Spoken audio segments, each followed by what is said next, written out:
Hello, Dr. McKee. Hello. It's good to see you this morning. We're going to go ahead and get started with the next portion of our conference this morning. I'd like to introduce Dr. Jason McKee. Dr. McKee attended medical school at SUNY Upstate in Syracuse, New York. He graduated in 2001. Surgical residency was at Brown University, completed in 2006. Pediatric surgical fellowship was done at OHSU and finished in 2008. He's been in Albuquerque, thank goodness, since that time.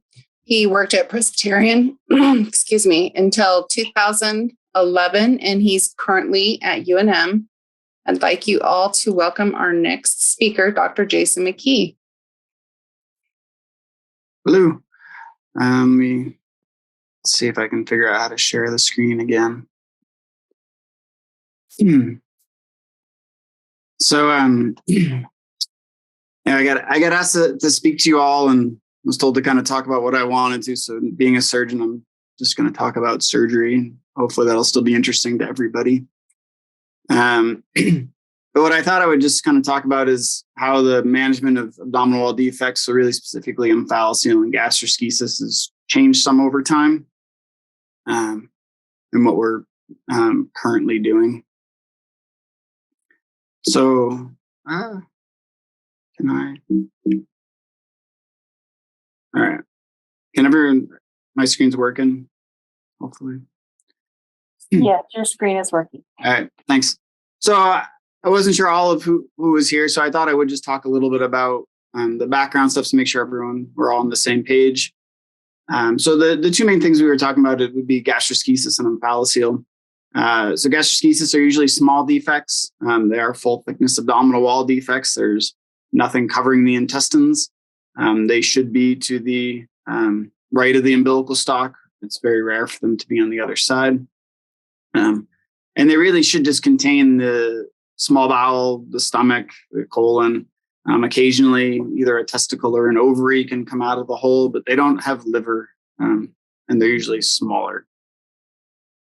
As opposed to omphalocele, where it's a midline muscular defect. It can be variable size. It can be very small. It can be most of the abdomen.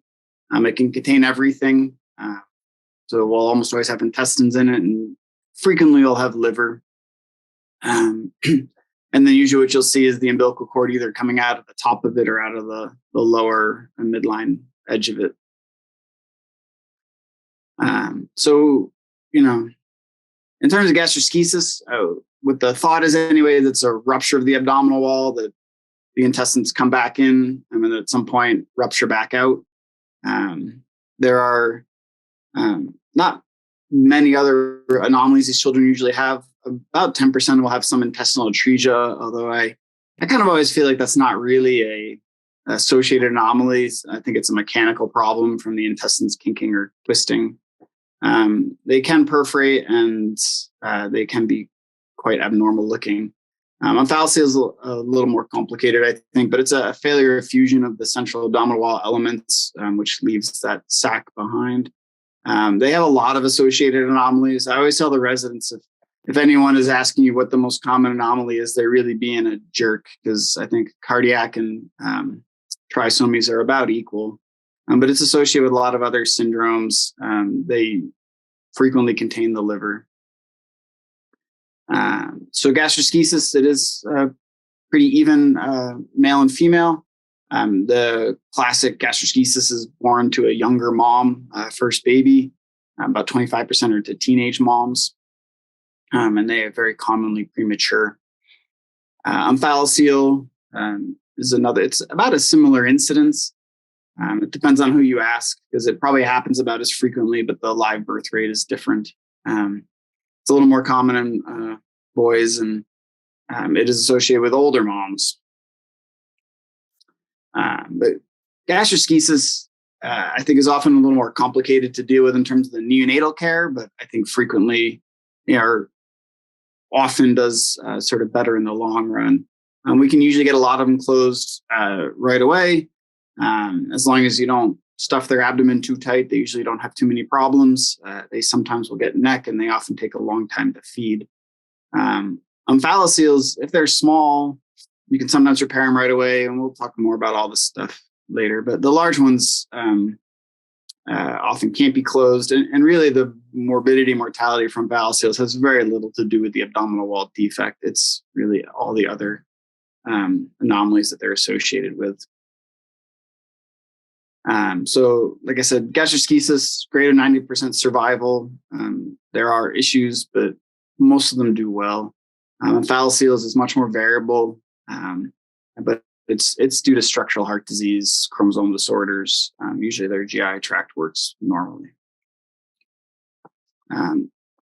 So, I always do like to give credit to the neonatologist when I see a prenatal consult, because of all the stuff that we do and all the stuff I'll tell you that we try to do for these babies. Probably the biggest thing that's ever happened to gastroschisis is TPN, because that's what really allowed them to survive long enough to recover and get out of the hospital. But there have been a lot of changes in the surgical management over the years, and that's kind of what I was going to focus on. So until the 1900s, really, there weren't a lot of options. Kids were brought to the operating room shortly after birth. They would intubate them and try to stuff it all in, and then do their, they would put the bowels in pretty tight if they had to, and really do everything they could to try to get them closed. Because the other option was a hand-sewn silo, so some piece of plastic material that was sewn to the fascia and hand-sewn in a configuration to cover the intestines to let it all slowly reduce back in, which is a challenging thing to do. It's not a very common thing to have to do anymore, but it certainly does happen. There's a lot more issues with those. They can pull out of the fascia. It's definitely not optimal, which I suspect is why they were doing their best to shove it all in there.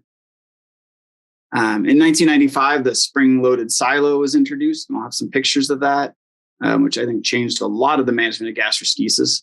And then in 2004, some surgeons described the plastic they called sutureless closure, which I always thought was interesting, because when I first heard that, I assumed plastic was in reference to some fancy cosmetic technique, but they were really just referring to the tegaderm you put over it, and so it's covered with plastic. So the silo has a lot of advantages. It can be placed at the bedside. It will allow slow reduction into the abdomen. It does require some sort of secondary closing procedure. And initially, after silo was introduced, that was all done in the operating room with sutures. That's what they look like. So, when they're born, you'll have all the intestines sitting in that bag. There's some debate about this, but usually we will try to help it reduce. But whether you kind of push on it and tie it down or just let it sit, it doesn't change too much. They always go back in eventually. But as time goes on, it'll get lower and lower and lower, and then you can do something to close it. And after silos, it's an interesting thing, because you see kind of swings in practice patterns over time. Because after silos were introduced, there was actually some consternation amongst some surgeons that everyone was just getting put in a silo and no one was even trying to get closed anymore. Because it's a lot easier. You can just do it right at the bedside, right when they're born. You don't need an operating room or really any sedation. So it is a very convenient temporizing thing to do. But sutureless closure has become, I think, more and more popular as time has gone on. And what we do is, if you can, in a lot of children, you can just slowly reduce the intestines back into the abdomen. And then we just take the umbilical cord and cover the defect, and then just cover that with a sterile dressing. Seems kind of crazy. I very clearly remember the first time I did that in this institution. And I think it was the first time it had been done, and people were looking at me like I was insane. But surprisingly enough, it does work. And so that's what you see, the hole, and it's just sort of patched over with the umbilical cord. You get a big old dressing on there that no one's allowed to touch. But when they're all done, it's pretty amazing. The wound granulates and skin grows over it, and they end up with some pretty normal looking belly buttons when all is said and done. So, initially when this started, it was really reserved for those kids that you could reduce easily at the bedside. I think that when it first came around, it really kind of took off. People were very excited about it. And, we used to, and even, I wasn't doing, pediatric surgery in 1994, but even when I was in my fellowship, we would very frequently get the kids intubated, get them all sedated, and do our best to get it back in a sutureless technique. And I think some of that has changed over time. But it has evolved in a lot of ways. There are now very good evidence that you can do it secondarily after you get everything back in with the silo. So you don't have to suture them closed anymore in the operating room. But it is really, really difficult to study this in any sort of randomized way. And there's some studies that report that they randomize kids, and I'm always very curious how they can really do that. And that's the reasons, because there's so much variability to how these kids look when they're born. You can have this child who, intestines are a little swollen, but they're pretty normal looking. The child's a good sized child, with a little bit of time and effort, that intestine should be able to go back in. But then you get these children, this is getting more and more swollen, and maybe there's not enough room in the abdomen. And then, a child like this who might have an atresia, it's quite markedly dilated, and there's no way that's ever going to go in right away. So to try to construct a study where you can really compare groups would be incredibly difficult, because I'm not even sure it'd be possible to come up with a great grading system to even compare them as you did that. And, this kid can't be randomized, and another child, to really know that you could reduce it in a sutureless way, you'd have to do it to prove you could do it, and then take it back out to put the silo on. Or I'm not sure you could even really do an ethical study in that way. Oh shoot, I'm sorry, I don't know what just happened.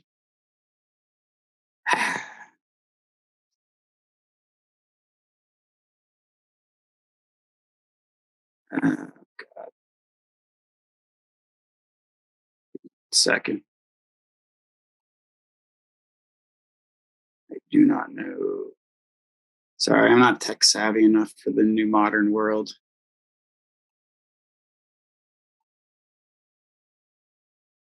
Let's see if I can get back to where I was.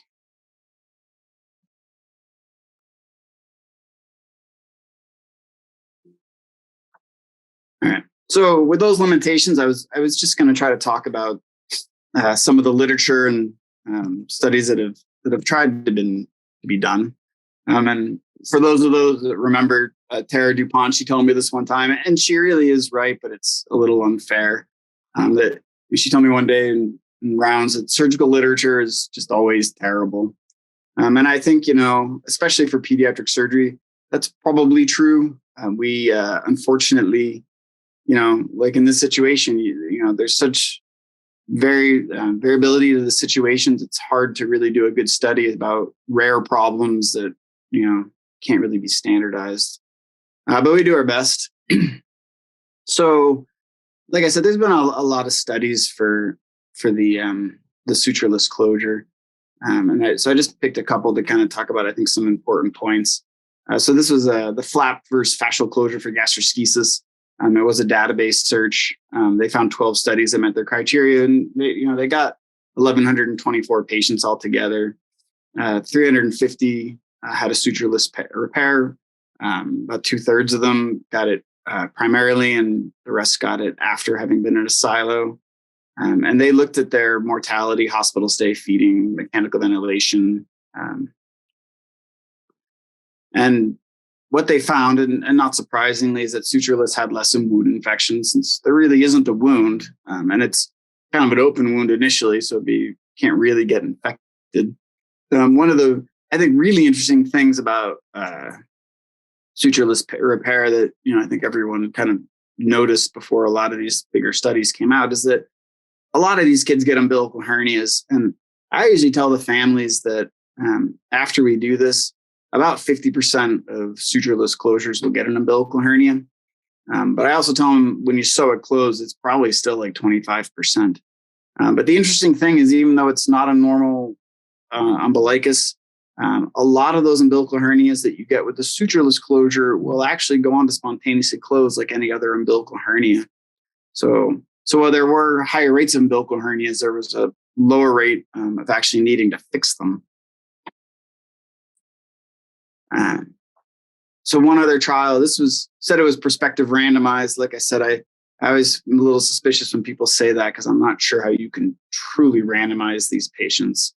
But they had 29 patients, and they did sutureless in 19 of them. They didn't have any difference in their time to extubation, which I thought was, it is a day, but it didn't reach statistical significance. The really interesting thing I've always thought about this is that the sutureless had an increased time to full feeds. And it was not insignificant. It was 45 days versus 28 days. But their overall complication rate was similar. And I think, and this has been shown in a couple studies, and it was really kind of eye-opening to me, and I think important to think about, because we're trying to get them closed as fast as possible, because usually what you'll see in gastroschisis is after you get their abdomen closed, about a week after it's closed, they will start feeding and then slowly work up to full feeds. And so the idea, and I think a lot of people's minds always was in my mind, is like, if we can get them closed faster with sutureless closure, then they'll eat faster. Because if you close them on the first day of life, they'll eat in a week. And if you have to have them in a silo for 5 or 6 days, then they're going to eat like in 2 weeks of life. But like I said, I think some of these things have evolved, and I think people got a little overzealous about this when they started. Like I was saying, sometimes we used to like intubate them, paralyze them, stuff them all in. And I think stuffing their abdomen too tight is probably the cause of some of this. And that, after some of these studies have shown that, change our practice pattern a little bit. I think I was going to say later, but, so now what we try to do is, if we can do sutureless with them awake with a minimal amount of sedation and pain medicine, then we put it all in right away. If we can't get it in that circumstance, then we give them a silo. And I think that, so our sutureless closure rate has probably dropped from 80 or 90% to 50%, but I think actually they do end up doing a little better as a result. So some other studies, there was a sutureless closure for the management of gastroschisis. This was another review article, which you'll see a lot in pediatric surgery literature, as Dr. DuPont told me. There was no difference in mortality. The sutureless did tend towards fewer ventilator days. They were less likely to need a ventilator at all. And they did find that silo increased time to extubation. Their study did not show any definite benefit in terms of that nutrition, but they did comment that many of the studies that they looked at had a trend towards longer feed times in the sutureless group, kind of along the lines of that other study I talked about.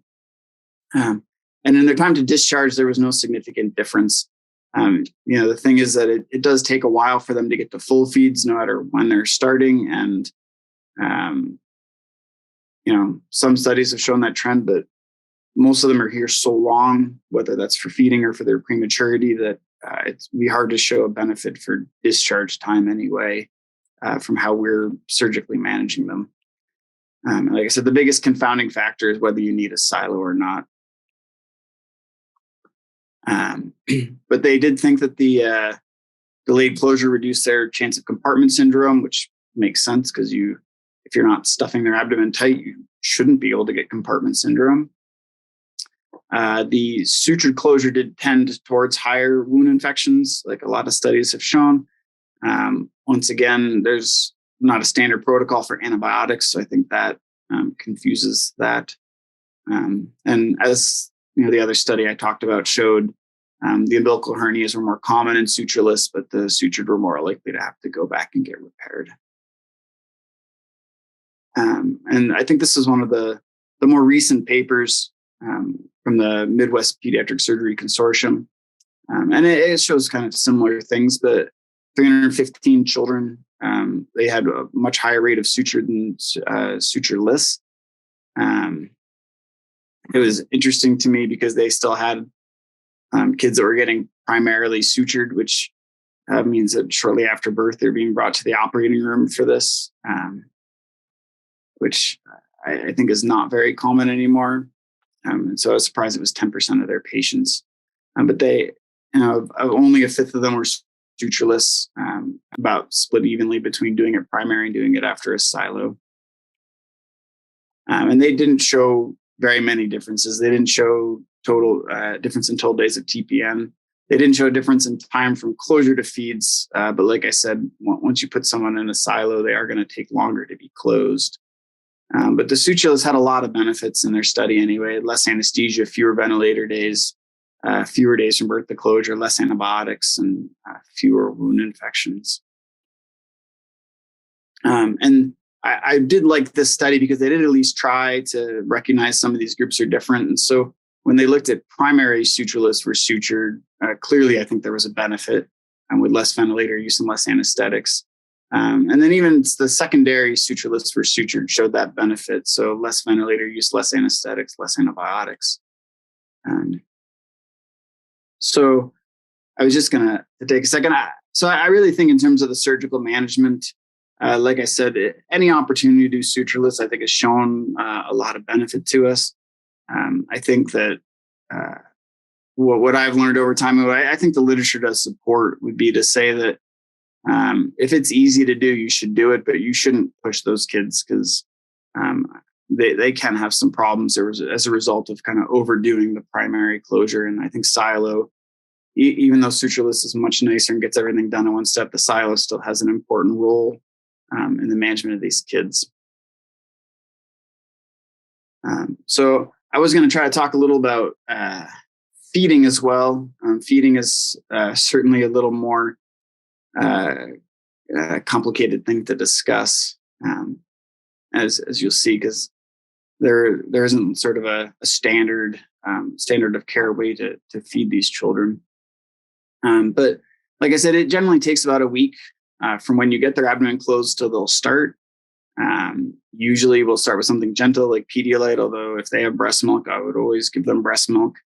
But my joke with the residents is that there's probably as many feeding protocols. This is true for pyloric stenosis too, but there's about as many feeding protocols in the world as there are pediatric surgeons, because everyone has their belief system and how this should happen and thinks things should be done slightly differently. Like I said, I do think human milk is very important if we can get it. So this was one study that had 3,000 patients, and they grouped them based on the percent of breast milk that was given. And to kind of summarize, basically, the more breast milk you get, the faster you went home. And I think that's, there's probably a lot of reasons for that. One is that kids tolerate breast milk much better with gastroschisis and probably just get to full feeds faster. So this study looked at the different factors they could identify which would determine successful early feeding in gastroschisis. It was a retrospective cohort study. They had 105 patients, and their definition of successful early feeding was if they could get to full feeds in less than 3 weeks, which for gastroschisis is, I think, a pretty good goal. I will usually tell families to just plan to be in the hospital for 4 to 6 weeks because of this. So if someone is managing to get to full feeds in 3 weeks, I think that is a good definition of early feeding. And they looked at their factors related to success, and there were a lot of factors, and there were a lot of them you obviously can't change. You can't change if someone's premature or not, and I guess you can if you deliver them early, but for the most part, you can't change that. You can't change a lot of their comorbidities. I think female babies were associated with faster feeding. But the modifiable ones that they found were early surgery, early extubation and feed starting within 10 days of life. And I do think that, I think that's a little not quite fair to call those modifiable risk factors. Certainly we don't want to let intestines just sit around for a long time. So the timing of surgery, I think is fair, but early extubation certainly has a lot of factors in it. So, and I know our neonatologists are not leaving children intubated unnecessarily for days and days. So I'm not exactly sure I'd call that modifiable, but feeding started within 10 days of life is something we can affect. And I think there's a definite reluctance in a lot of surgeons and neonatologists to kind of try to feed kids a little faster. For those that are, I don't know how much everyone would be aware, but there's certainly a movement in adult general surgery, the enhanced recovery pathways, the ERAS, and my residents are always in its big mode to move everybody along as fast as possible. And I do tell them you can't ERAS the babies, but we probably should more than we do. And this study kind of showed what a lot of studies have shown over time, which is to kind of get to the point, right? Like having a protocol is always better than not having a protocol, because within all these studies, children that were fed with a protocol fed faster. They had less complications, although they did not get to full feeds necessarily and get off their TPN as fast. So I don't know. That'll probably be my list of things that we need to do, is to be a little more, to start forming a protocol for how we feed them. It used to be a common thing to wait until these children had cleared their NG output, the volume had dropped significantly, and ideally they'd even stooled. And there's even some evidence, I think, that would support that once the output is clear, even if it is sort of high volume, that you should try to start feeding them. So more things in evolution, but I think we're getting better about the feeding thing too. And then the last thing I think that's I think this is finally a settled issue. It still comes up sometimes, but the method of delivery and the timing of delivery for gastroschisis. One of the things you notice, and when you look at those pictures that I showed you before, the intestines can look very, very different. And I think there is a feeling among most people that take care of these children that the closer they are to term, the more swollen and edematous and matted the intestines are. And that is definitely, I think, a trend. But it's always surprising because some kids are born and it looks like just normal baby bowel, like you might see in a laparotomy, and some kids are quite difficult to manage. But there's an idea that the prolonged exposure to amniotic fluid leads to that bowel edema and the matting and complicates management.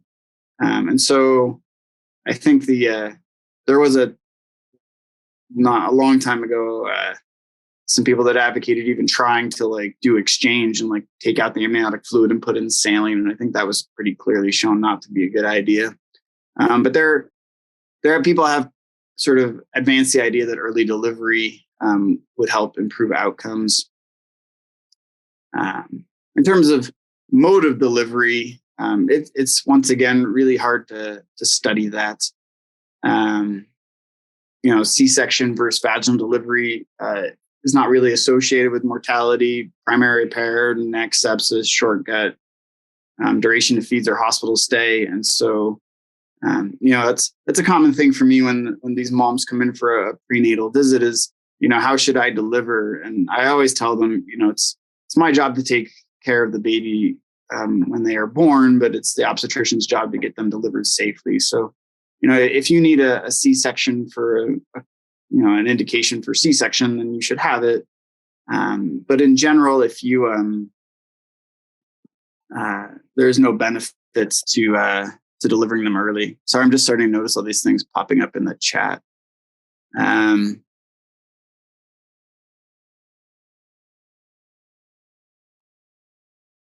So let me see. So I was asked, there are a lot more women who are on different diets now and during pregnancy. Have you noticed any correlation between these? I have not seen any literature about that. I'm not sure that that's been studied. Didn't find it. But no, I do not know about I have not seen a maternal factor like that related to early feeding. And let me, this other question about babies born outside, let me get to that at the end, because I would have some recommendations for the best way to handle a baby who's outborn. I will get to that at the end, I promise. So, and then the other thing that's really hard to study was the effective gestational age, because it's hard to do a trial where you're going to just deliver people early and see how it goes. So people have tried a little bit to look into this. This was a retrospective analysis, 217 patients, and they basically grouped people into more or less than 37 weeks, and looked at things like full enteral feeds, length of stay, and sepsis. And lower birth gestational age was significant. It caused a significant prolonged time to full feeds. Length of stay was longer in the premature babies, and sepsis rate was higher. It is limited because it was not retrospective, and these children were not electively induced, but they were children that were premature for another reason. And so I know sometimes there are some people that still advocate this, but I think that most pediatric surgeons would tell you, based on the current data we have, that you are better not being premature than whatever benefit you might have to your intestines. And I think that's been demonstrated more than once. So before I talk about omphalocele, I'll just pause because I saw the chat question. So I think, the most important thing, I would love it if people all over just had the ability to put someone in a silo and send them, because that would probably be the best thing for the babies. But obviously, I don't think that's really possible. So the most important things in terms of being outborn and getting transported here is keeping the bowel warm and moist and protected. I think one of the things people sometimes forget is, even if you wrap them all up and keep it warm and moist, is that the intestines are not supposed to be out of the abdomen like that. And so if they're allowed to kind of flop around, you can kink off the blood supply, and they'll show up here purple, or fortunately I haven't seen it, but I've heard of it, of people showing up with intestines that are dead because of that. So I usually recommend one of two things for those outborn babies. I think probably the easiest thing for someone to do is to wrap the intestines up in some warm gauze. If your hospital has access to a bowel bag, which is an adult surgery thing, it's a big bag with a drawstring, is to wrap up the intestines to be warm and moist, and then put the child in the bag and tie the bag around, under their arms. And then I think if you're going to do that, the most important thing is to then lie them on their side, because that keeps the intestines, the mesentery, in line. It's really when they're flat on their back and things are not really secured well that the intestines can flop off to the side and kink themselves. If the child does need to be transported supine for some reason, I think using a lot of gauze, like a Curlex gauze, wrapping around a bunch of times, going around the child to really stabilize it so it stays in the midline is important. But I do really feel like the safest thing by far for these children is to be transported on their side if you can.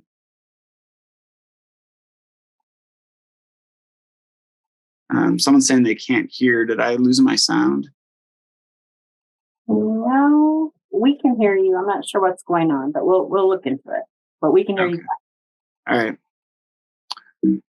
So anyway, that's and certainly if you have questions, I think calling and talking to people or sending us pictures so we can make sure that the baby's coming safely is always a good idea. But yeah, warm, moist, and unkinked is always the most important thing. And then just, I think the sooner they get up here, the better off they'll do in terms of being able to get them reduced. Because they do, the more time they spend out, start getting more and more swollen and harder to get back in. So I was going to talk about omphalocele a little bit as well. I think we're doing okay on time. Like I said, for omphalocele, almost all the morbidity is due to the associated anomalies. And the sort of surgical decision-making is all about the size of the defect and how sick the child is otherwise. There are small defects that you can just take and close right away. There's unfortunately none of the sutureless kind of stuff you can do for this. It requires removing that sac and sewing it closed. But once they get to be giant, they, at least traditionally, you can't really get them done in a primary way. You have to do it in delayed fashion. So these are things that we've been obviously dealing with a long time. Dr. Gross was practicing in the 40s and 50s, but he described the first repair for these large defects, and he actually just kind of pushed the sac down, mobilized a bunch of skin, and just closed it over. So they would be left with a big hernia, but they would have skin coverage. But even before he did that, painting the omphalocele with something to help it start scarring. It was described for a long time, as early as 1899. And initially, before they didn't have the ability to then go back later and repair it, so you would paint it, it would grow skin over it, and that was the end, or the definitive treatment. But mercurochrome is mercury, and so toxicity, but that's a problem. But as time has gone on, we've gotten some other materials for prosthetics and some other options for agents to paint the sac with.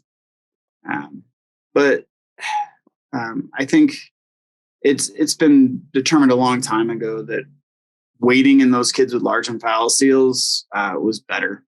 And obviously things changed. I'm going to show you some stuff of people that are trying to prove that wrong. But if they're really big and you have a stable situation of a sac, then you should take advantage of that. In 2006, Silvadene as a topical antibiotic was described for treating the sacs. People have used betadine. No one's really been able to, or no one has studied the ideal topical agent. They all have their downsides. Obviously, mercury toxicity is not good. Silvadene, I was quizzing my residents on that, but it's a carbonic anhydrase inhibitor, so it can cause metabolic acidosis. And betadine does have iodine, so there is, at least in theory, some risk to the baby's thyroid. But this is kind of what it looks like. They have a big sac, and then you paint it, and it gets very gross, and people get very worried about it. But they form this eschar on it. It will start to slough off, and then the skin will just grow right up the sac, and you will wind up with a ventral hernia.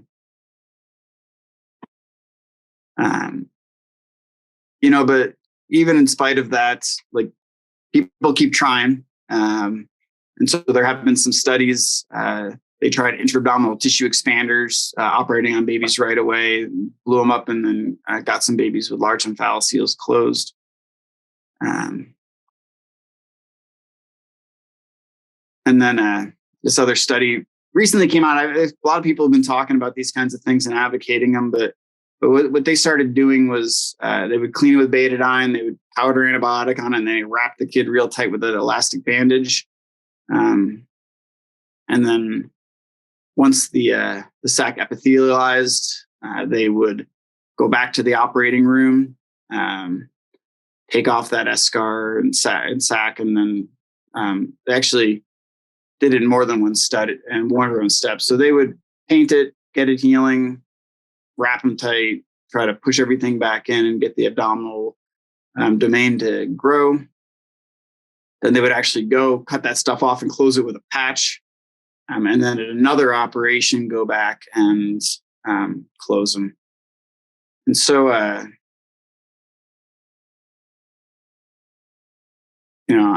found the study a little suspect because they had a lot of children die. And I suspect that's not from surgical complications, but they did seem to succeed in getting a lot of people closed early. But I think putting a child through, some stress and at least two operations when it can be one operation when they're bigger I think is a little hard to justify. But people are always trying to push, and people are trying to find ways to do things better. And I think it's always good to innovate if you can. And this certainly more and more people are talking about this kind of thing, but I don't think it's really caught on as any sort of a standard at this point yet.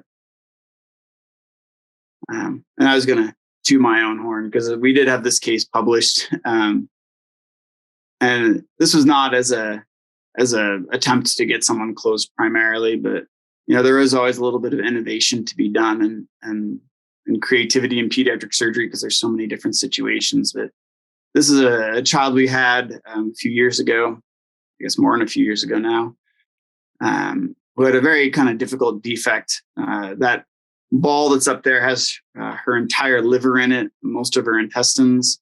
And I have a better picture of it. This is after we have it epithelialized, but as you can see, her entire liver is up here, and this is a tiny little hole compared to this thing, which made it very complicated because the children that you are doing this paint and weight on, typically they have a much bigger hole.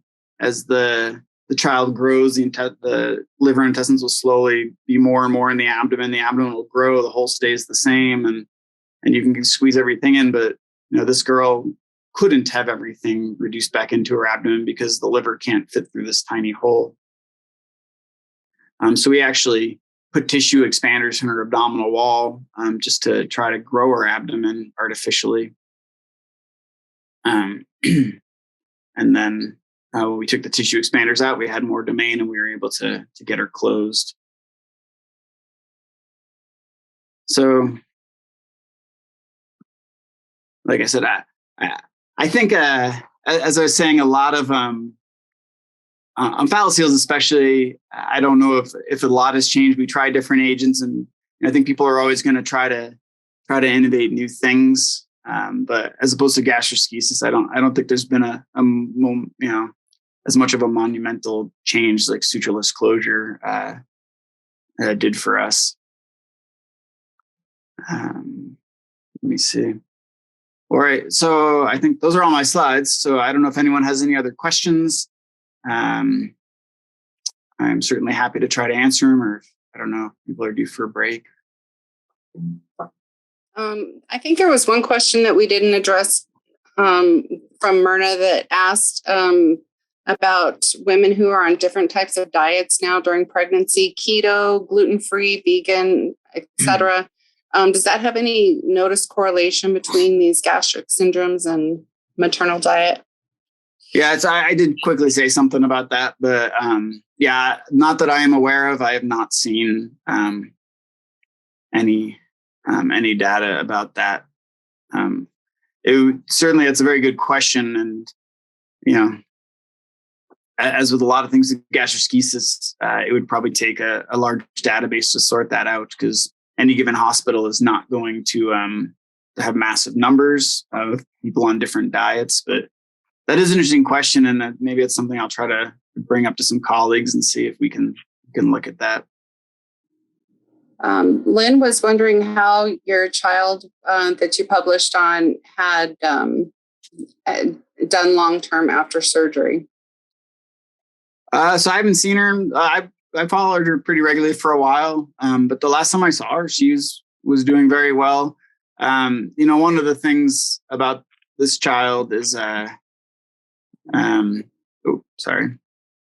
even with all of that, we couldn't get her muscles completely together.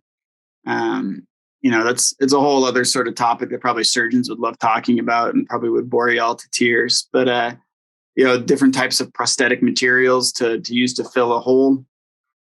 She has it's basically pig dermis has the cells removed to create a scaffold. And I think some of the biologic materials were touted by a lot of people. They're a little more infection resistant, and they were supposed to be this great panacea for closing holes in people. But a lot of them don't grow tissue in like they're supposed to, and they turn into hernia sacs. And I think she has some chronic bulging here, which is something we could address at some point, but it certainly hasn't been bothering her. She she did have a little rough go after surgery, because you can imagine that's a lot of stuff to put into that abdomen. And so you got to get them closed at some point. And we knew it was going to be rough, but we probably gave her a mild case of compartment syndrome that took her a few days in the hospital to get over. Do you think that we have, I've only practiced in New Mexico, but I've been around for over 20 years. I remember when all these babies were actually electively born by C-section. Do you think that we have a higher rate of abdominal wall defects, especially gastroschisis? Probably 5 years ago, I would have told you yes. I'm really not sure what's been going on. I was talking to one of my residents the other day, and I was telling him, like when I first came to UNM, I felt like there was always a kid with gastroschisis in the hospital. Like there would be one, and it was true at Pres too. It was probably both hospitals. Like there'd be someone there, and like 6 weeks later, they'd go home, and someone else would get born, and it was there'd be 8 or 10 a year. And I feel like those numbers have dropped quite a bit, and I don't know what the reason is. I didn't talk about it. There was some data that opioid exposure increased the incidence of gastroschisis. So I don't know if we're making headway in the opioid epidemic. I jokingly was telling someone that I think, since gastroschisis is associated with teen pregnancy, I was wondering if the pandemic actually helped us with that, because none of the kids were in school. Well, if we have an outbreak, I have always thought that it was kind of high here, but it seems to be something which has really seemed to have slowed down for a reason that I don't understand. Well, when we have the next batch of them, we'll blame you. Yeah, all the teenagers are back in school, and they're gonna start getting pregnant again, I guess. Do you know if there's any relationship between abdominal wall defects and future gastric motility issues? Not that I'm aware of. The omphalocele kids really do have like normal GI tracts. Of all the things they have to deal with, I guess that's the one thing they really have going for them, is that their intestines do work. In terms of gastroschisis, I don't think you see future issues very often. For whatever reason, they do take quite a long time to start feeding. But most of the gastroschisis kids, after they get out of here, you don't really see them again. They kind of go about living normal lives. And I'm always surprised because, they're these kids who have had so much trouble eating. And then, you see them back in a few weeks after they go home. They'll usually be pretty skinny kids. And we even have a little trouble growing. And then these chunky 10-year-olds show up in your clinic with a history of gastroschisis. So they clearly seem to straighten out. But no, I don't think they have any gastric motility issues necessarily. I do think it is more common than I thought that sort of chronic issues with adhesions cause some of these kids more problems than you think. I had a little run with my adult colleagues of 20 and 30-year-olds with histories of omphalocele and gastroschisis that have been having all sorts of feeding and pain issues that had gotten worse and worse as they got older. And in a couple of cases, we end up operating on them and untwisting things and unkinking things and actually making them better. And I don't think I would have told you that was a thing 10 years ago. But I do think if a kid like that is having problems that you're seeing, I do think it's worth at least having them see us or touch base with us, because there are some mechanical things these children have. But in terms of the overall motility, I do think it should be normal. Well, I think we're about out of time. I just wanted to say we appreciate all our pediatric surgeons, and I really appreciate your time informing us with this new information today, Dr. McKee. And thank you for telling the best dad jokes ever. Oh, thanks. Okay. We'll see you all at 10:15.